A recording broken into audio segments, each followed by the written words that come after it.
남동식이 일 없네?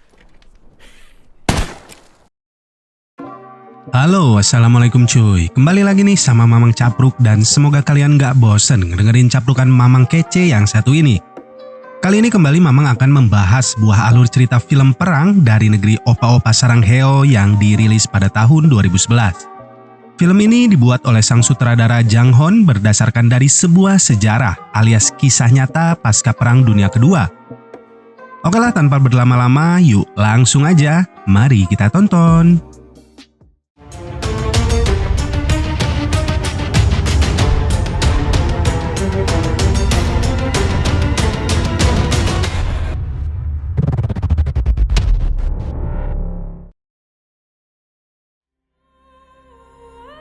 Awal mula film, kita diperlihatkan tampilan dari sebuah kota bernama Seoul di tahun 1953. Di mana terlihat di sini sedang terjadi sebuah demo yang dilakukan oleh para bocil. Tak lama muncul seorang perwira yang akan kita panggil Kang sedang menuju sebuah rapat yang sedang berlangsung di sebuah tempat di markasnya.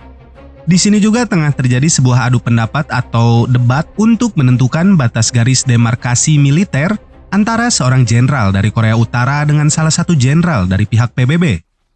South took over Cahill 3 days ago. Yesterday, Aerokil was taken by the North. Kang kemudian berjalan keluar bersama atasannya dan ia mengatakan bahwa Kang akan dipindah tugaskan ke unit penyelidikan untuk membasmi para pengkhianat di dalam kemiliteran mereka. 총 든 놈이 밥 달래니까 밥 주고 물 달래니까 물 주고 그런 민간인들 많습니다. 친일파도 그렇게 정산했으면 참 좋았을 텐데. 너 이 새끼! Akibat babangusnya itu, Kang pun terkena masalah namun berhasil diselamatkan oleh atasannya yang mengirimnya ke Kompi Aligator di daerah timur. Beberapa waktu sebelumnya, atasannya menemukan beberapa pucuk surat dari tentara Korea Utara yang dikirim dari Kompi Aligator dan di sini Kang dikirim untuk menyelidiki dugaan adanya mata-mata di sana.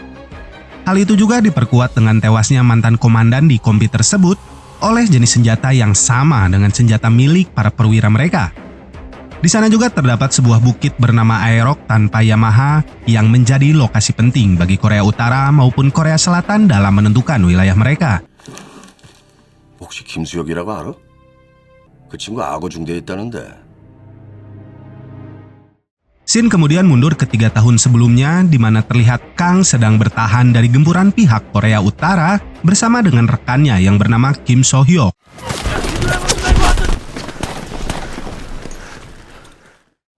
Mereka berdua pun dibawa ke markas dari tentara Korut dan diperintahkan untuk berdiri oleh salah satu jenderal Korut yang bernama Hyun. Namun bukannya mengeksekusi Kang, ia malah membebaskannya dan membawa So-hyuk pergi bersama mereka. 너들이 와 전쟁에서 지는 줄 아네?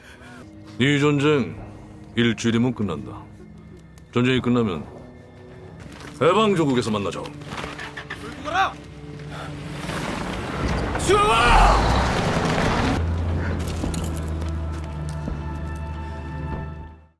Hal itulah yang membuat Kang mengira bahwa rekannya itu telah lama tewas. Ia kemudian bersama dengan komandan Kompi yang baru, juga seorang prajurit muda, pergi menuju Kompi Aligator. Tiba di sana, mereka sama sekali tidak mendapat sambutan dari Kompi tersebut. Mereka malah menemukan salah satu prajurit yang sedang ngudud santai sambil mengenakan seragam dari pihak musuh dikarenakan cuaca yang tiris di sana. 이 자식이! 이 새끼야! 야, 저거 뭐야? 왜 인민군복 입고 있어? 추우니까. 빨리 벗어, 이 새끼야! 근데 누구세요? 누구세요? Tak lama dari sana, seorang letnan bernama Yang dari Kompi Aligator mendatangi mereka bersama dengan 2 orang anak kecil yang berlarian di dalam tenda. Kedua anak kecil ini merupakan yatim piatu, korban dari peperangan yang terjadi di daerah tersebut. Kang pun keluar untuk nyebat kembali karena cuaca yang tiris dan kemudian ia memasuki sebuah tenda dari salah satu prajurit yang sedang ibak di dalamnya. Terlihat prajurit itu menyuntikkan alkaloid kepada dirinya yang mana hal ini membuat Kang terlihat menjadi cukup marah. 대위? 상관한테 무례하네. Kang yang terkejut mendapati sosok kapten yang masih sangat muda itu pun lantas ikut pada sebuah rapat untuk mempertahankan Bukit Aerok. Komandan Kompi di sini berencana memasang senapan mesin di atas bukit tersebut agar bisa bertahan dari serangan musuh berikutnya. Namun, hal itu ditentang oleh sang Kapten Shin yang merasa hal itu malah akan membahayakan prajurit mereka apabila pihak musuh berhasil merebut senapan mesin tersebut. 지금 즉시 대공 부대를 설치한다. 알았어? 아니 미군군이 선제 폭격을 해주니까. 중에 김수혁. 늦었습니다.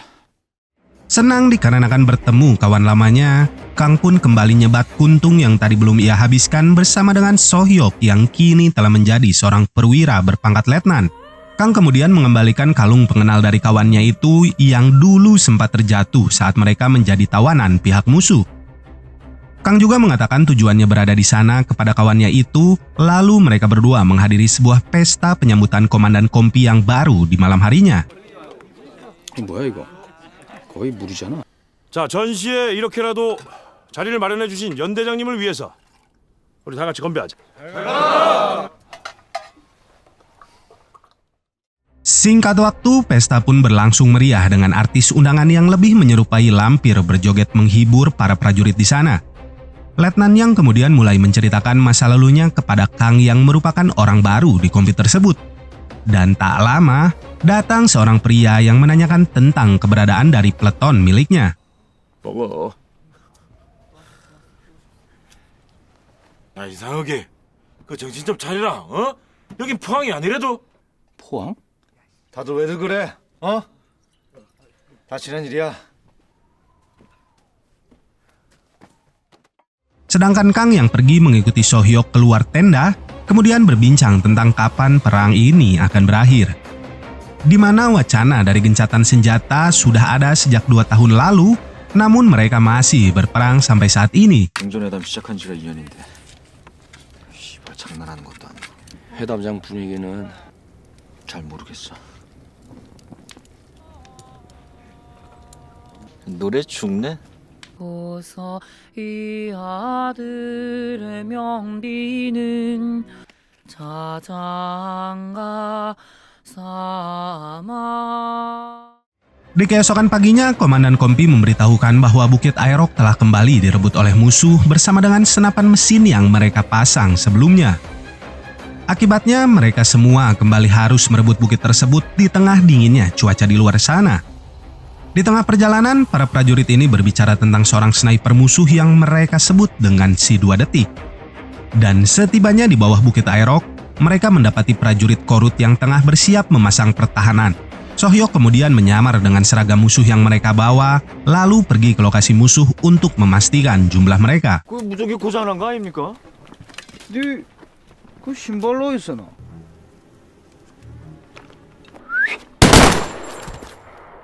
됐어. 오발로 보고해. 오발 사건입니다. 오발입니다. 괴로운 기사.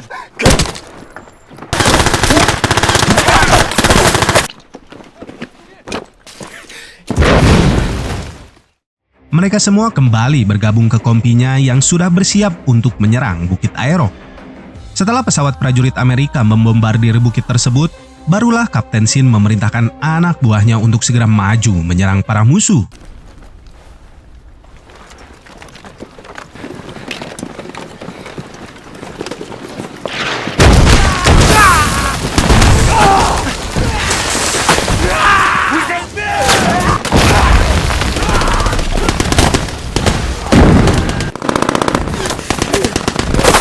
여길 못 들으면 진입이 안 돼.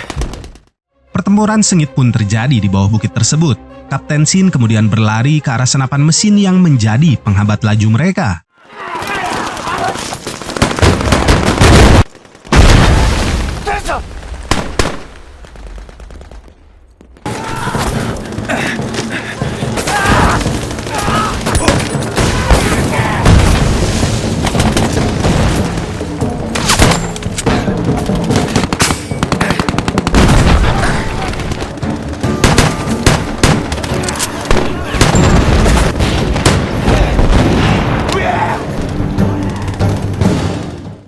Kang di sini mendapati sebuah terowongan yang menjadi tempat bersembunyi pasukan musuh dan segera masuk ke dalam bersama dengan rekan yang lainnya. Di sini Kang juga melihat kawannya Sohyok yang haus akan darah dan tak mengampuni musuh yang masih hidup sekalipun.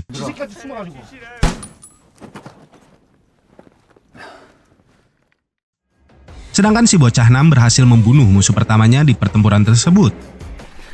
남등식이 이렇네. Para prajurit pun mulai mengubur mayat-mayat yang tewas di sana. Sohyok kemudian mengatakan kepada Kang bahwa seorang jenderal yang dulu pernah menahan mereka juga berada di bukit tersebut. Setelahnya, beberapa prajurit kemudian memanggil Sohyok untuk menikmati sebotol ciu yang ada di dalam sana. Kang yang merasa heran mengapa bisa ada barang enak di tengah peperangan itu pun menanyakan asal dari ciu tersebut. 그 우리가 그런 게 아니고 어떤 빨갱이 새끼가 이 못되게 이래 장난을 열레레 새끼 남조선 동무들 덕분에 제발 묻어 드시라요. 그냥 우린 총 내려.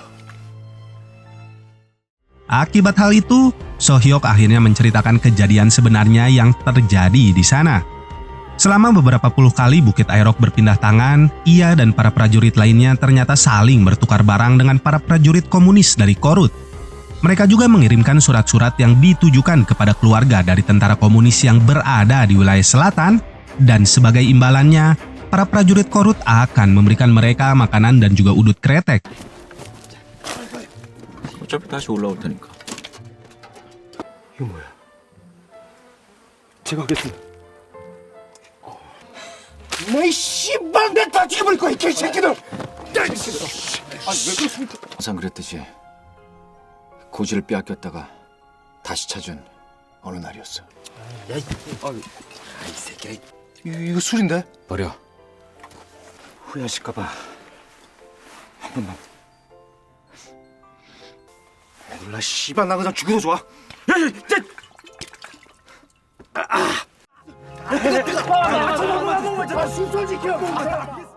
그 봉투엔 편지가 여러 장 있었지. 편지. 그래서 내가 싹 다 붙여줬어. 네가. Kang yang tampak tidak mempercayai cerita itu pun lantas keluar dari sana dengan disusul oleh Sohyok. Kang di sini menanyakan perihal kematian dari komandan kompi mereka sebelumnya yang tewas dengan luka tembak di kepala. Kawannya itu kemudian memberitahukan lokasi dari keberadaan mayat dari mantan komandannya itu pada sebuah sungai tak jauh dari kompi mereka. 그냥 떠나. 여기서 죽기 전에. Penasaran akan pelaku dari kasus yang ditanganinya, Kang pun memutuskan untuk pergi ke sungai mencari mayat dari komandan kompi tersebut. Namun di sana, Kang malah bertemu dengan seorang wanita yang sedang mengumpulkan jagong tutung yang sepertinya untuk mereka makan. 네 거야? 마을로 돌아가. 여긴 위험해.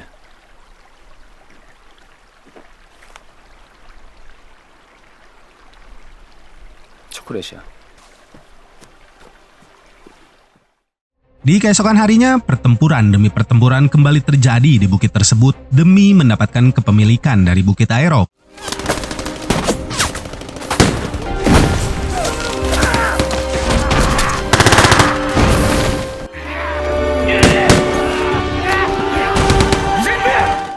Banyaknya korban dari pihak Korea Selatan membuat Komandan Kompi memerintahkan Kang untuk meminta tim evakuasi kepada markas pusat untuk membawa para korban yang terluka. Setelahnya, Kang kali ini ikut berpesta barang hasil pertukaran mereka bersama Sohyok dan yang lainnya. Kali ini juga mereka mendapatkan kiriman surat beserta beberapa foto untuk dikirimkan. Sohyok yang terpesona dengan salah satu foto wanita itu kemudian menyimpan foto tersebut dan memperlihatkannya kepada Kang. 이걸 압수다. 어떤 데면 찾아가지 뭐. 이 여자의. 에이.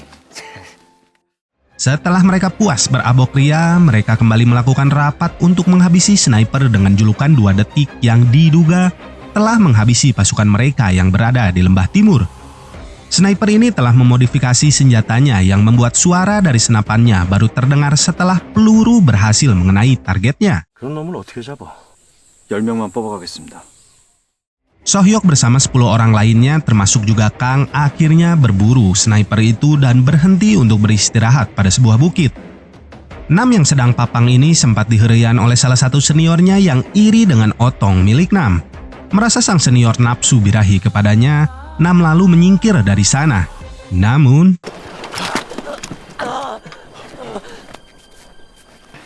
정신.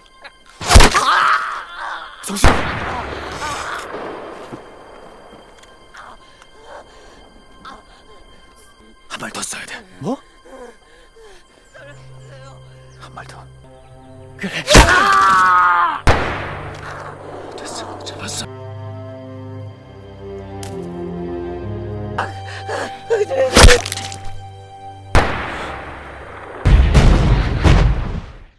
Sohyok bersama yang lainnya segera menuju lokasi dari sniper tersebut berada untuk memastikan kematiannya. Namun setibanya mereka di sana, mereka tidak mendapati mayat dari sang sniper. Sedangkan Kang yang masih bersama mayat dari Nam, tanpa sengaja melihat sosok dari sniper musuh yang berusaha kabur dari sana.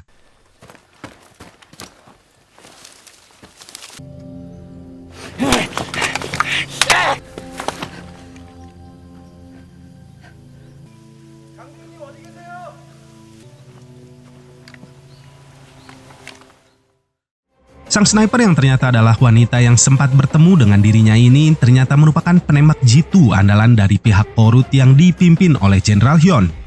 Kang yang masih merasa marah akan sikap dari kawannya itu pun kemudian mendatanginya dan menyalahkannya atas tewasnya Nam pada kejadian sebelumnya.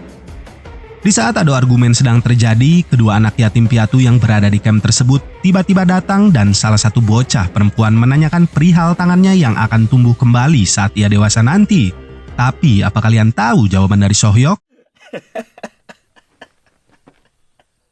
넌 그냥 평생 팔병신이야, 이 병신 같은 년아! 개새끼야! 사람 진작에 다 죽었어! 3년 그 시간에! Di tengah baku hantam itu, Kang mendengar suara tembakan dan segera keluar dari dalam sana.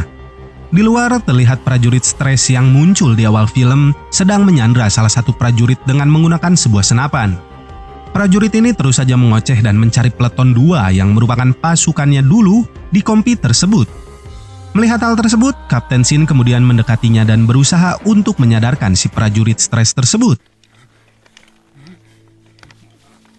상혁이 형, 형은 왜 살았는지. 그만!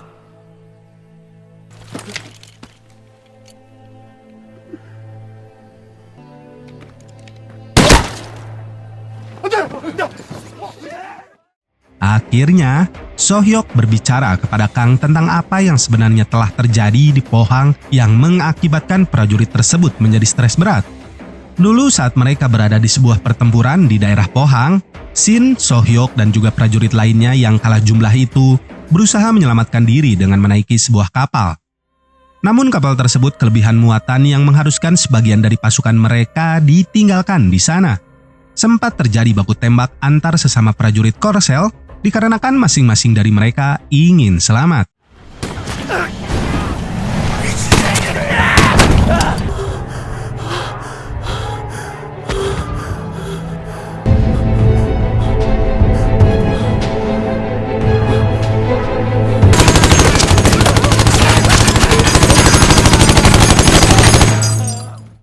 Prajurit stres itu pun kemudian dibawa oleh polisi militer bersama dengan kedua anak yatim piatu yang biasa ia urus di sana. Sedangkan di markas prajurit Korut sendiri, Jenderal Hyun mendapatkan perintah untuk kembali merebut Bukit Aerok sebelum perjanjian gencatan senjata ditandatangani oleh kedua belah pihak. Dan kali ini, pasukan mereka akan dibantu oleh para prajurit dari Cina dengan jumlah yang cukup besar. Di pihak lain, Komandan Kompi kembali memerintahkan pasukannya untuk kembali mempertahankan Bukit Aerok dan melawan para prajurit Cina yang akan ikut menyerang kali ini. Namun kembali, Kapten Shin berbeda pendapat dengan sang komandan dan mengatakan bahwa menghadapi musuh yang lebih banyak dari jumlah peluru adalah bunuh diri. Kesal mendengar hal tersebut, komandannya pun langsung mengeluarkan senjatanya dan menodongkan ke kepala Shin di depan anak buahnya. 상관에 대한 명령 불복종은 즉결 처분입니다. Di Lembah Hakang, beberapa jebakan pun lantas disiapkan pada malam harinya. Tak lama kemudian, hujan deras mengguyur lokasi mereka saat ini yang membuat jarak pandang mereka menjadi semakin pendek. 시기가 너무 안 좋아요. 아무것도 안 보이고.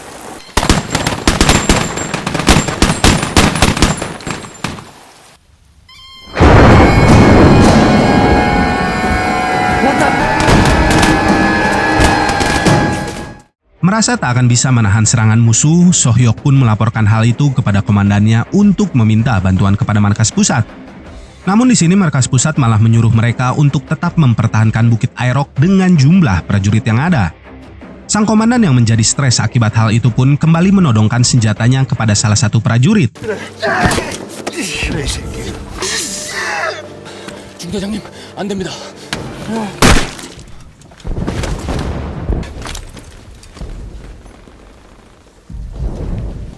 할 수 있다면 날 쏴. 빨리.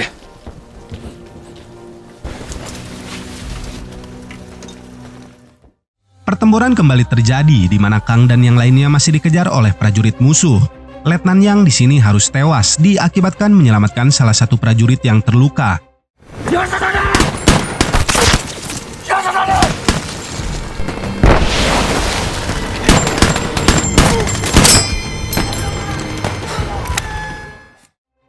Kapten Shin yang mereka kira telah tewas, tiba-tiba muncul di sana dan berhasil menyelamatkan pasukan yang tersisa. Mereka kemudian menembakkan mortar untuk bisa menghalau kejaran musuh. Berhasil lolos dari sana, mereka kini berada di dalam sebuah hutan yang mana sang sniper tengah mengintai untuk menghabisi mereka.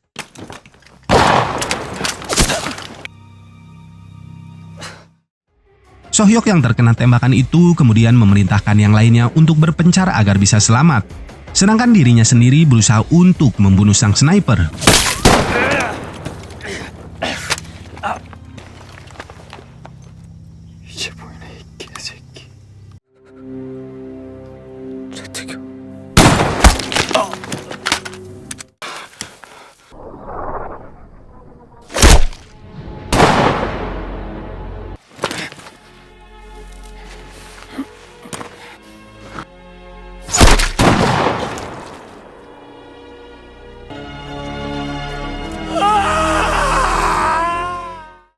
Kang pun kemudian membawa mayat kawannya itu dengan menggendongnya menuju markas mereka.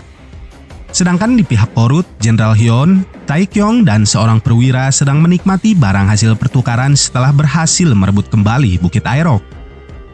Di sini, Taekyong juga mendapati surat yang ditulis oleh Sohyok yang mengatakan bahwa ia telah mengambil foto milik Taekyong sebelumnya.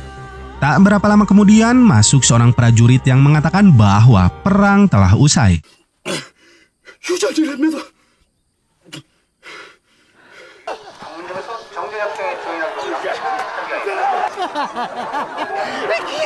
감사합니다.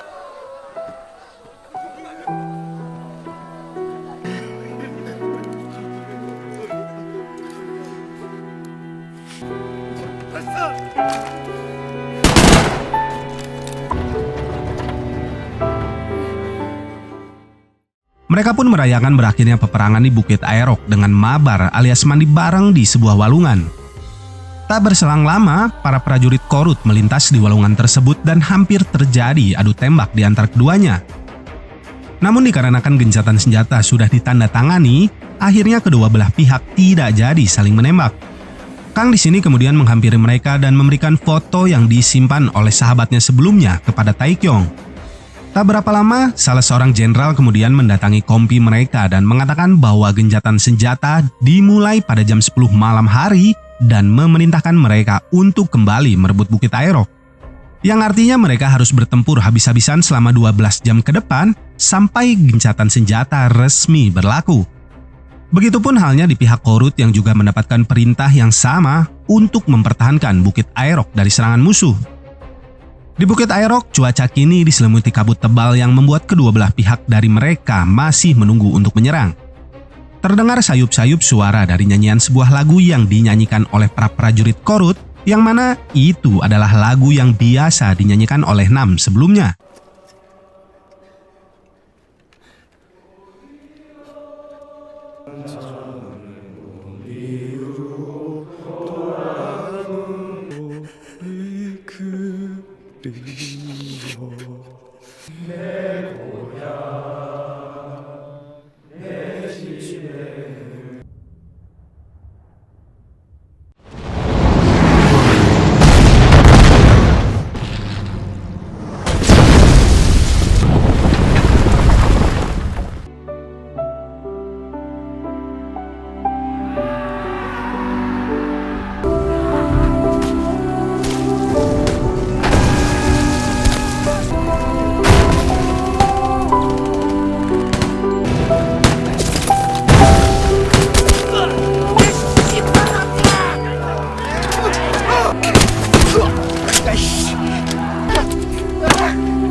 Kang yang berhasil selamat dari serangan tersebut tanpa sengaja bertemu dengan Taekyong yang berhasil menembaknya saat melintas.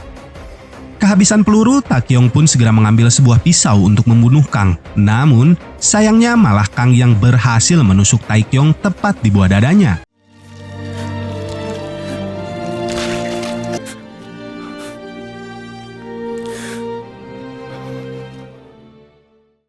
Sedangkan Kapten Shin yang terluka cukup parah harus tewas setelah ditembak oleh Jenderal Hyun yang kebetulan sedang jalan santai di lokasi tersebut.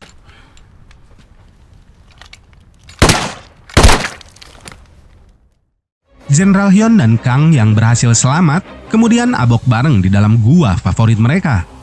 Sambil udut dan menegak ciu gratisan, mereka pun istirahat untuk menikmati waktu sejenak.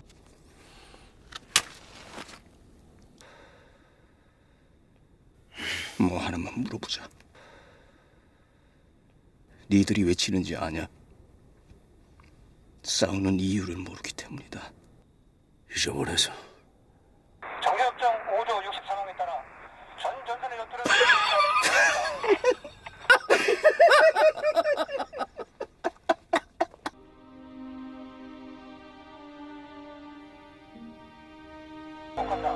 정계협정 5조 63항에 따라 전 전선의 전투를 정부당 방방부에서 일체의 무력 행위와 적대 행위를 중지하라. Menonton film ini memang jadi teringat pesan yang ada di lagu dari Bang Roma, berperanglah jika hanya ada perlunya. Seperti untuk push rank salah satunya. Kalau nggak ada perlunya ya mending jangan perang karena lebih banyak mudorotnya. Untuk film ini sendiri sebenarnya perangnya masih belum selesai ya, soalnya di sejarahnya sendiri Presiden dari Korea Selatan tidak ikut menandatangani perjanjian gencatan senjata tersebut, namun berjanji untuk menghormati perjanjian tersebut. Oke, sekian review Mamang untuk film perang kali ini. Semoga masih bisa menghibur dan menambah list nonton film selama masa pandemi ini. Akhir kata dari Mamang, wassalamualaikum warahmatullahi wabarakatuh.